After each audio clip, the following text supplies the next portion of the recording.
Once upon a time, in a small village surrounded by towering mountains, lived a little girl named Emma. Emma was a curious and kind-hearted child who loved exploring nature. Her favorite spot was the edge of the forest near her home, where she would spend hours collecting flowers, watching birds, and listening to the whispering trees. One day, as the sun was setting and the golden light bathed the village, Emma noticed a strange shimmering glow coming from deep within the forest. She had never ventured too far into the woods, but her curiosity got the better of her.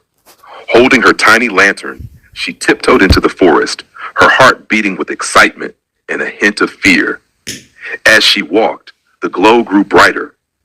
Suddenly, she came across a clearing where an enormous tree stood, its branches sparkling with tiny lights, as if stars had fallen from the sky and taken residence there. Beneath the tree stood a small fox with fur as white as snow and eyes that sparkled like emeralds.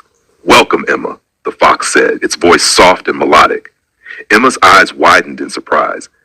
You can talk?" she stammered. The fox chuckled. "Yes, I can. This is no ordinary forest. It is magical, and you have been chosen for a special adventure." Emma felt both thrilled and nervous. "What kind of adventure?" she asked. The fox explained. "The heart of the forest, a magical crystal that keeps everything alive and beautiful, is losing its light. We need your help to restore it. But beware, the path is full of challenges. Do you accept the task?" Emma nodded bravely. "I'll do my best." The fox led her deeper into the forest, where the trees seemed to whisper secrets and the air sparkled with magic. Along the way, Emma encountered 3 challenges. The first was a raging river with no bridge. She felt hopeless until she noticed a group of beavers nearby. "Can you help me cross?" she asked politely. The beavers agreed, and together they built a sturdy bridge from fallen branches. Emma thanked them and moved on. The second challenge was a dark cave guarded by a grumpy owl. "No one passes without solving my riddle," the owl hooted. The riddle was tricky, but Emma thought hard and finally solved it. The owl, impressed, allowed her to pass. The final challenge was a wall of thorny vines. Emma felt stuck, but then she remembered the kindness she had shown to the forest animals. Suddenly, butterflies, squirrels, and even the beavers returned, helping her clear the path. At last, Emma reached the heart of the forest. There stood a pedestal with the dim crystal. The fox appeared beside her.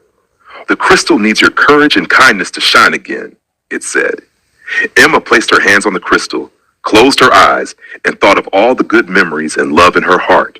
The crystal began to glow brighter and brighter until it filled the entire forest with light. The trees sparkled, the animals cheered, and the forest felt alive again. The fox smiled. "You've saved our home, Emma. You are a true hero." When Emma opened her eyes, she was back at the edge of the forest near her home. The forest seemed even more beautiful now, and Emma felt proud of her magical adventure. From that day on, Emma knew that courage and kindness could light up even the darkest paths. And every night, as she drifted off to sleep, she dreamed of her magical friends and the glowing forest. Once upon a time, in a small village surrounded by towering mountains, lived a little girl named Emma. Emma was